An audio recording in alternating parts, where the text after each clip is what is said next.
Shalom, it's Keisha Gallagher with Grace and Torah, wishing you a very happy new month of Shevat. As you can see, the scenery behind me has changed. I'm in Phoenix, Arizona, visiting my in-laws this month, and I thought I would be outside and give you guys a great view, but it's very cloudy. It's been raining, which is good for the desert, but unexpected. Every time I've been here, it's been really sunny. So I'm hoping the lighting will be okay. So I thought I would begin by reviewing the month of Tibet. And I often do that when I write about new months, but I haven't been doing it in the video. So, how was your month of Tibet? Was it good, tov?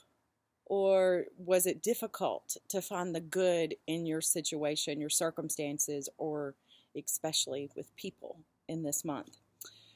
Did you look inward instead of outward when you made judgments, which was the past month's Tibet's tribe, Din, or Deen, I should say, judgment? Was it difficult to make righteous judgments? And tied right into that was the sense of anger, knowing ahead of time that you would have to deal with righteous judgment, would have to deal with finding the good in things. Did it make it easier when you had to struggle with the emotion of anger and discern whether it was truly righteous anger or if it was just your flesh rising up?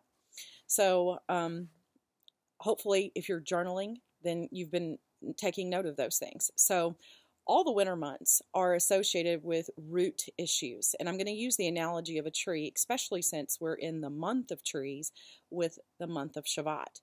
And so root issues in the winter, what's going on in a physical tree and its roots. And that's where the main activity is taking place, in the tree. You can maybe do this with your children. Look up the science of what's going on with trees when their foliage falls and they look dead on the outside. What's going on inside that tree? Because that's what matters. And people are trees. In Scripture, metaphorically, Adonai likens us to trees in many different places, and I hope to cover a few of those in this little teaching. So what about the greater body, though? If we're talking about root issues first individually, before we go to the larger body individually, what happens with root issues? You're talking about identity, generational things that are affecting your life in the present. You're looking at root issues of things that you struggle with when you notice patterns, particularly in your life. If you keep experiencing the same things over and over, just slightly different, or if Adonai keeps putting the same type of person around you, different people, yet very similar attributes, there's a reason that is happening. And it's like you're being tested over and over and you're not passing the test. And I know we all want to pass our test. So if we're looking at the greater body, we're dealing with the offices of shepherds, pastors, teachers, apostles, those that are sent out, prophets. Prophets are affected really all year long, depending on the type of prophetic gift that one has. But here we have the people that are bringing grounding to the body, and that's what a shepherd and a teacher particularly does. They bring grounding, especially to local bodies. They are really tested, and as a matter of fact, it's usually the body that's bringing the testing of whether or not they have the right for that position, or whether or not they're doing their job the way they think it should be done. Those sorts of things. They're attacked. And so if you are in one of those positions, you're probably struggling with direction, purpose, vision, more so for the near future and whether to go forward. There's disappointment that takes place, especially with people. We lose our faith in the people because we're being bombarded by them often. So we question whether we should move forward, or maybe all the struggle is because Adonai doesn't really want me in this place. But that's not typically what's happening. What we see dealing with the stinging swords, which are the words of the Greeks, the Amalekites, and the Persians. And I'm using those metaphorically because we deal with those with Hanukkah. We deal with them in the Torah portions, the Amalekites, and we deal with the Persians in the upcoming month of Adar, which is still a winter month, with the book of Esther and Purim. So we're going to be dealing with all of these emotions and things in the winter months. So in Shevat, particularly in this 11th month, and 11. We could talk a lot about the number 11. You can go to my Misparim menu heading and look at numbers. And there's a post for 1 through 10 and another one for 11 through 30. Look at 11 and look at how it's presented in the scriptures. But anyway, with the 11th month, we could even say the 11th hour. There's things that are about with coming in at the very tail end of things. And so I'm working on an article about the Amalekites, because in this month, in the Torah portions, remember, this is where they end up battling the Amalekites. And this is where Moses ends up having to hold his hand up, and his hand grows weak with his staff in it. And because of that, he has to have Aaron and Hur actually hold his arm up. So I don't know that I'm going to talk about it for the month, but I will be writing an article about it. I've actually just about finished it. So what does Shevat mean? Phonetically, it sounds very similar to Shabbat. They're not spelled exactly the same, but they are sound-alikes. So there should be something along the lines of experiencing a Sabbath spirit this month, but there's going to be a struggle in getting there. So anyway, keep that in mind. But it also is related to the Shevat staff or a rod, and we do see that in these Torah portions, or in one of them particularly this month. The tribe is Asher, and his name means happy or happiness, and we're going to talk about that for sure. And if we wanted to go into the tribal blessings, which I'm not going to read to you this in this paper, because I have 2 articles I'm going to direct you to, but it has to do with Asher's the one with the royal dainties. What are royal dainties? I believe that is those divine, delicate foods that Adonai gives from heaven. And we're also, his foot is dipped in oil, and that oil should be the oil of the Holy Spirit. And so the mazel, we are going to discuss this too, is the deli, and it is the bucket or a water pail that pours forth water, or the Aquarius. We're going to talk about that. And so the feast, there is a traditional feast. It is Tu B'Shavat, which is the 15th of Shevat, which is a traditional festival commemorating the New Year of Trees. And that may sound really strange. New Year of Trees? What? Is that even in the Bible? Well, we do have the principle of tithing of fruits, and many fruits grow on trees. And so there had to be a tradition for them to actually have a cutoff time for when to receive those tithes for the trees. And Hillel is the one that actually set up the 15th of Shevat. And so there's even a little Seder you can do that has to do with the seeds and fruit of trees. And I believe First Fruits of Zion Ministry even has a little booklet you can get that's inexpensive. And I encourage you to go do that, especially with your family. It's really interesting for the kids, because there's so many metaphors with trees and seeds and fruit and people. Okay, and then so the themes of this month in Israel, which is interesting. I was there just last month, and I'm looking around, and the scenery looks a lot like Israel to me right now, being in Arizona. But this is when the trees first begin to wake up, and the almond tree is the first tree to actually blossom and bud, which should make you think of Aaron's rod. I have articles that are about this, so I'm not going to go into it. But then we come to the Torah portions.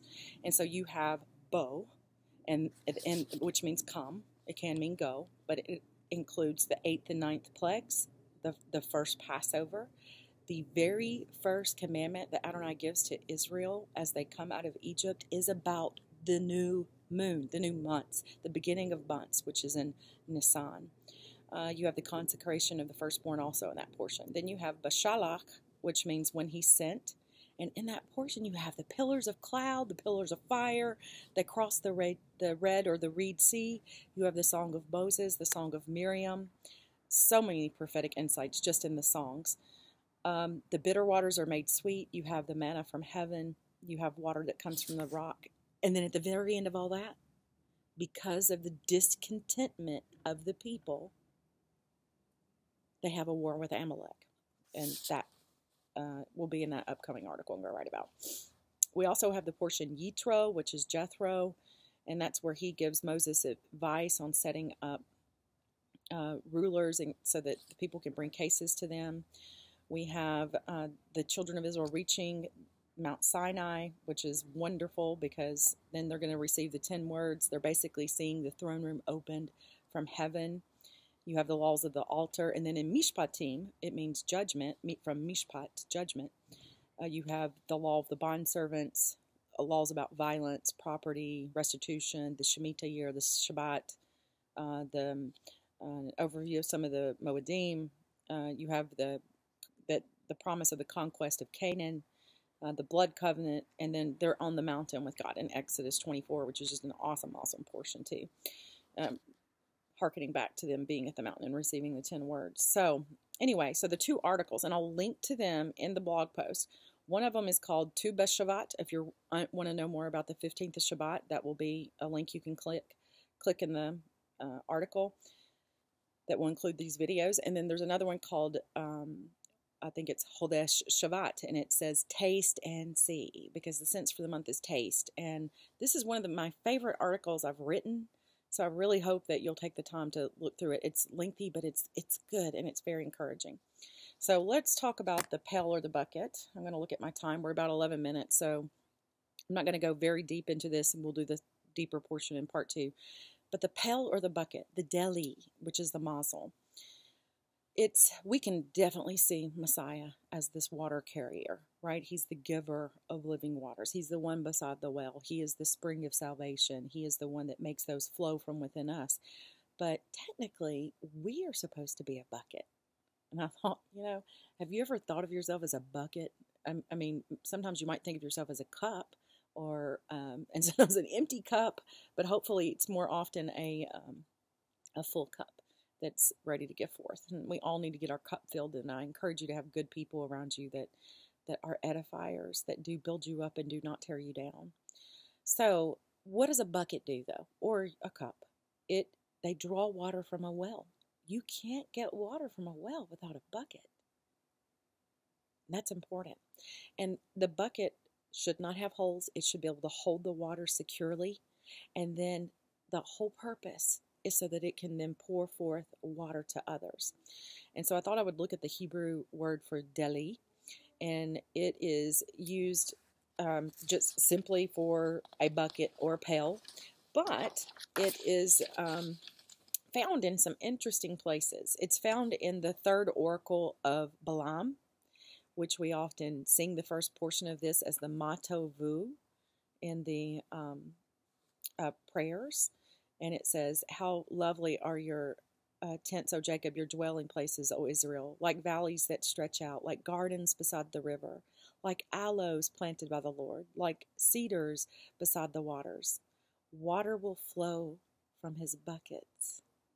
And that's the deli. And his seed will be by many waters, and his king shall be higher than Agag, or Agag, and his kingdom shall be exalted. God brings him out of Egypt. He is for him like the horns of the wild ox. He will devour the nations who are his adversaries, and will crush their bones in pieces and shatter them with his arrows. He couches, he lies down as a lion, and as a lion, who dares rouse him?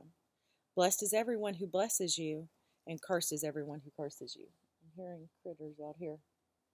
But anyway, obviously this is speaking about Messiah, but it is, just because it's speaking about Messiah doesn't mean it's not speaking about you. You should also have water that's flowing forth from your buckets. And we'll go a little bit deeper into that in part 2. I pray you have a blessed Shevat and a wonderful 11th month. Shalom.